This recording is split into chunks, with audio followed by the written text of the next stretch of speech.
하나님의 말씀은 구약성경 시편 32편 6절에서 11절 말씀입니다. 구약성경 824쪽. 이로 말미암아 모든 경건한 자는 주를 만날 기회를 얻어서 주께 기도할지라. 진실로 홍수가 범람할지라도 그에게 미치지 못하리이다. 주는 나의 은신처이오니 환난에서 나를 보호하시고 구원의 노래로 나를 두르시리이다. 내가 네 갈 길을 가르쳐 보이고 너를 주목하여 훈계하리로다.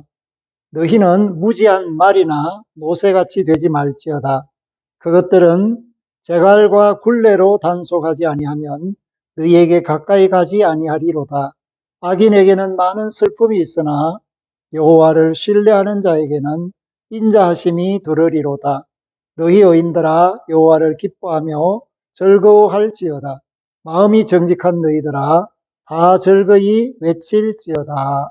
아멘. 하나님의 은혜와 사랑이 우리 모든 가족들에게 넘치기를 바랍니다. 동시에 우리 속에 있는 모든 허물과 죄가 이 예배를 통해서 우리 주 예수 그리스도를 믿는 믿음 안에서 그 보혈의 역사가 나타나서 다 용서받고 치유되는 역사가 일어나기를 원합니다. 사랑하는 성도 여러분, 우리가 이 땅에 살면서 실수하지 않고 범죄하지 않고 살면 얼마나 좋겠습니까? 그러나 우리는 세상 가운데서 살기 때문에 언제든지 실수할 수 있고 죄를 저지를 수도 있고 또 그 과정 속에서 허물이 있을 수도 있습니다. 그런데 문제는 그것들을 즉각 해결하지 않으면 고통이 되고 짐이 되고 결국은 영육간에 짓눌려서 삶이 어려워지는 그런 아픔이 있다라는 것을 성경이 말해주고 있습니다. 오늘 시편 32편은 다윗이 범죄한 후에 하나님께 고백하고 용서함을 받은 그 죄사함의 확신 속에서 평안을 누리는 것을 우리에게 말해주고 있습니다. 그러면서 자신처럼 범죄하지 않기를 바라지만 동시에 범죄했다면 시일을 끌지 말고 즉시 회개하고 자복해서 용서를 구하고 그 용서를 통해서 하나님의 은혜 안에 새 사람이 되는 경험을 하기를 바라고 있습니다. 밧세바를 간음한 이 다윗의 삶은 그때부터 어려워집니다. 우리아의 아내, 남편이 있는 여인을 그가 좋아했다. 그래서 왕이라는 그 권세를 이용해서 밧세바를 궁으로 불러서 자기의 욕심을 채우는 이런 과정 속에서 그것만 해도 죄가 엄청난데 그 죄를 숨기기 위해서 또 다른 범죄를 한 것이 전장에 나가 있는 우리아를 불러서 우리아의 아내에게 들어갈 것을 원했지만 우리아는 동료들이 전장 한복판에 있는데 자기 홀로 평안할 수 없다 해서 들어가지 않습니다.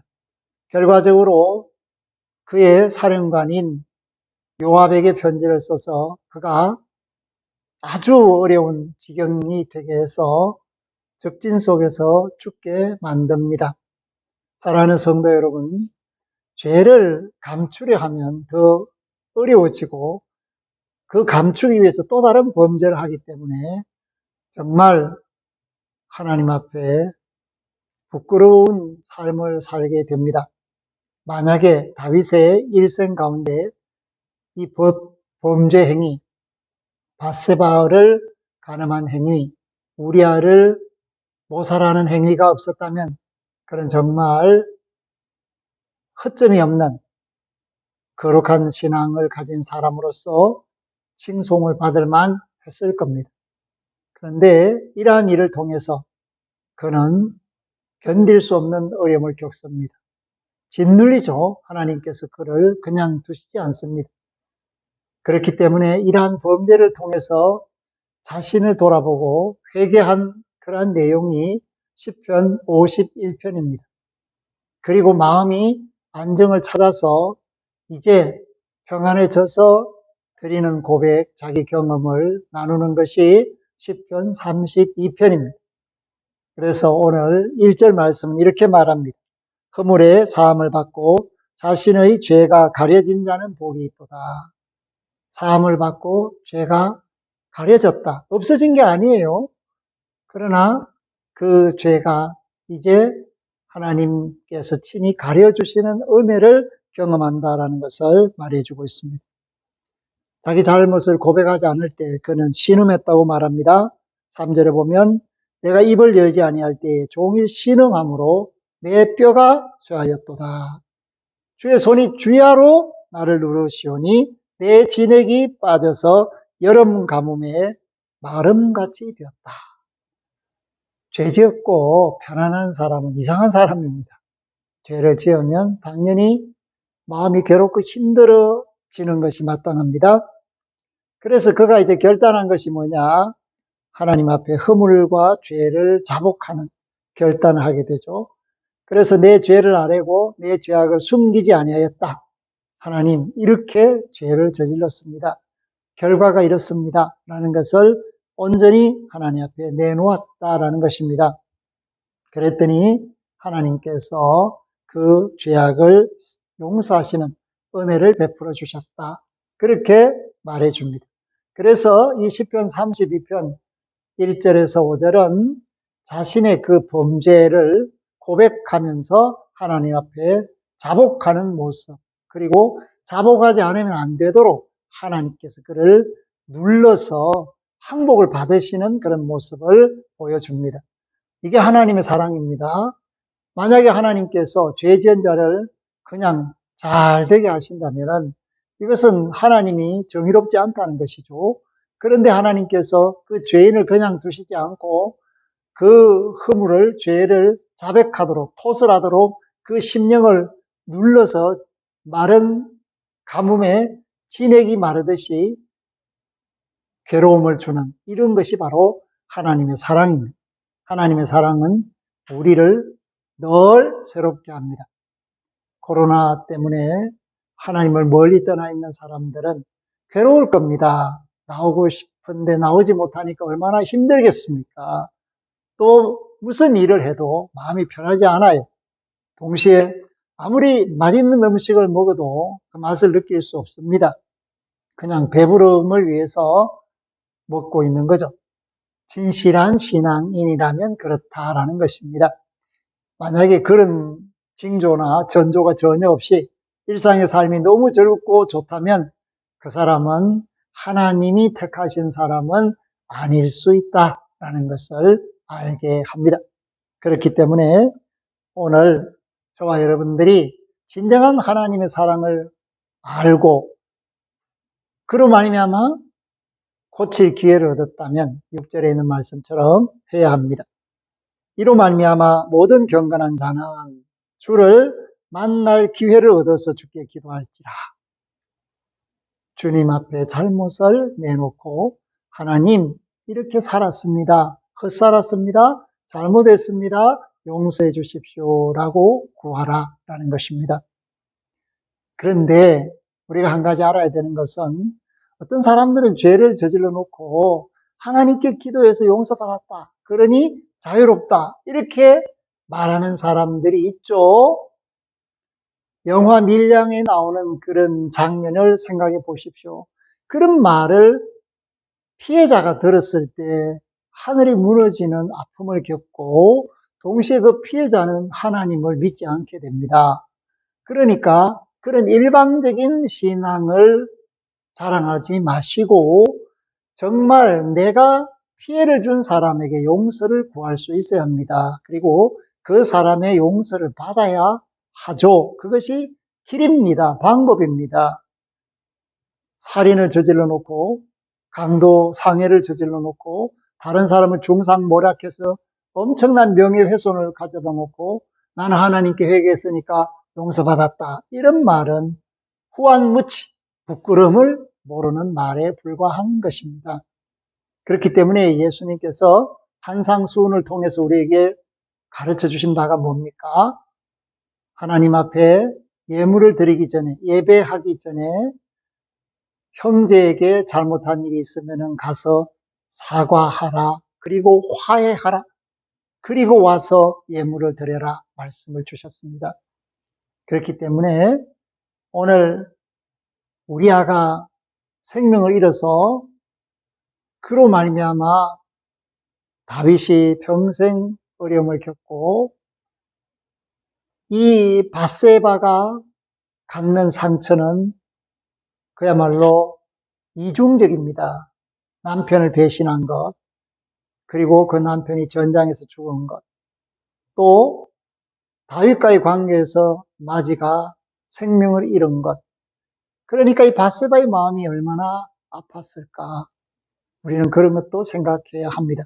죄를 저지르는 것은 쉬울 수 있지만은 그 후유증은 엄청나게 크다라는 것을 알 수 있고, 결과적으로 이 밧세바를 통한 다윗과의 만남을 갖는 밧세바의 아버지는 다윗을 평생 미워하고 저주합니다. 압살롬은 반란 때도 그런 모습을 보여주고 있습니다. 사랑하는 성도 여러분, 그렇기 때문에 사람에게 용서를 구하지 않는 것은 하나님을 제대로 알지 못하는 행위다라는 것을 알고 우리가 경솔하게 피해자들 앞에서 나는 하나님 앞에 용서받았으니까 더 이상 아무 죄책감이 없다는 식으로 말하는 것은 성경을 잘못 알고 있는 것이다 라는 것을 말합니다. 그래서 진실한 용서는 하나님 앞에 나를 경건하게 만들고 동시에 세상에서 일어나는 그 어떤 일도 안정하게 하는, 그래서 평안하게 하는 능력을 줍니다. 주는 우리의 은신처가 되시고 환난에서 우리를 보호하시고 우리를 구원하시는 하나님의 능력이 드러날 때 비로소 우리는 안심하는 삶, 평안한 삶을 살 수가 있습니다. 그렇기 때문에 하나님은 말씀합니다. 하나님이 훈계하시는 거죠. 가르쳐 주시는 거죠. 일깨워 주시는 거죠. 그래서 우리는 어떻게 해야 되는가? 고집을 부리지 말고 내려놓고 순종해야 합니다. 9절에 보니까 너희는 무지한 말이나 노새같이 되지 말지어다. 꽃비가 없으면 말을 듣지 않아요. 그러나 사람은 말씀을 통해서 하나님의 음성을 들음으로 새롭게 되는 것입니다. 그래서 말씀에 순종하는 사람은 의인이 되는 것이고 말씀을 거부하는 사람은 악인이 됩니다. 결과가 뭡니까? 10절에 나오죠. 악인에게는 많은 슬픔이 있으나 여호와를 신뢰하는 자에게는 인자하심이 두려리이다. 아멘. 악인에게는 많은 슬픔이 있습니다. 죄 짓는 사람이 뭐 좋은 일이 생기겠습니까? 하나님 말씀에 순종해서 바르게 사는 것이야말로 오늘 이 시대에 사는 모든 사람들에게 하나님이 요청하는 것입니다. 하나님을 신뢰하면 기쁨이 충만하게 됩니다. 하나님 말씀에 순종하면 우리 삶이 안정을 얻고 평안을 얻게 됩니다.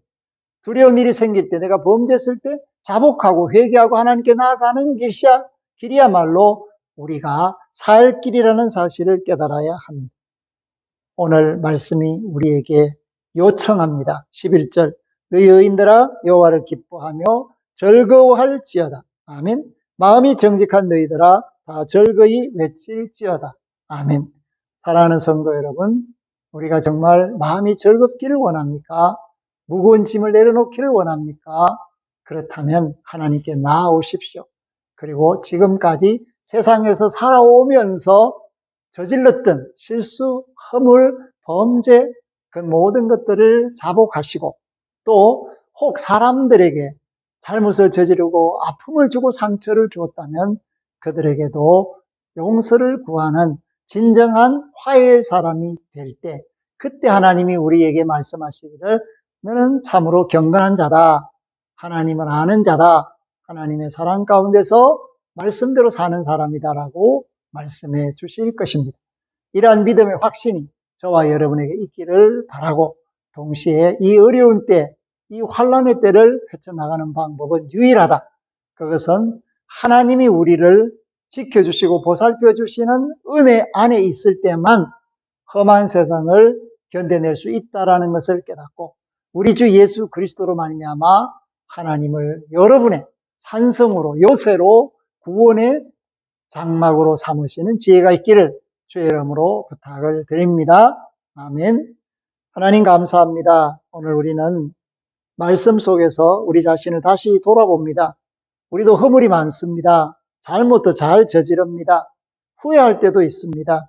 그러나 그것이 하나님 앞에 나와서 용서받지 못하면 엄청난 아픔이 되고 눌림이 되고 고통이 되며 동시에 나로 말미암아 상처를 입고 고통을 당한 사람들에게 잘못을 구하지 않으면 그것이 완전히 해소될 수 없습니다.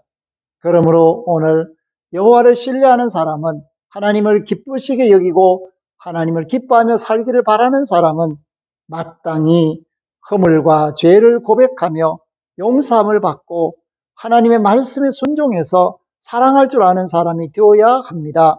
코로나19로 하나님 앞에 나오지 못하고 세상 가운데서 더 상처받고 상처 주고 사는 하나님의 자녀들 기억해 주시고 그들이 용기를 내어서 주님 앞에 나와 자복하며 용서함을 받고 새로운 삶을 살 수 있도록 은혜가 풍성하게 임하게 하옵소서.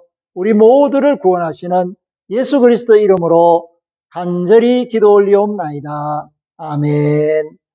지금은 우리 주 예수 그리스도의 은혜와 하나님 아버지의 극진하신 사랑하심과 성령님의 함께하심이 말씀대로 고백하며 자복하며 회개하며 사유하시며 은총 가운데서 사랑을 회복하고 평안을 회복하고 구원의 복을 누리기를 원하는 믿음의 권속들, 하나님을 신뢰하며 기뻐하는 모든 성도들, 그 가정, 산업, 생업, 자녀들, 그 앞길 만난 머리머리 위에와 구원받아 마땅한 천하 만민들 위에 영원토록 항상 함께 하시기를 축원하옵나이다. 아멘.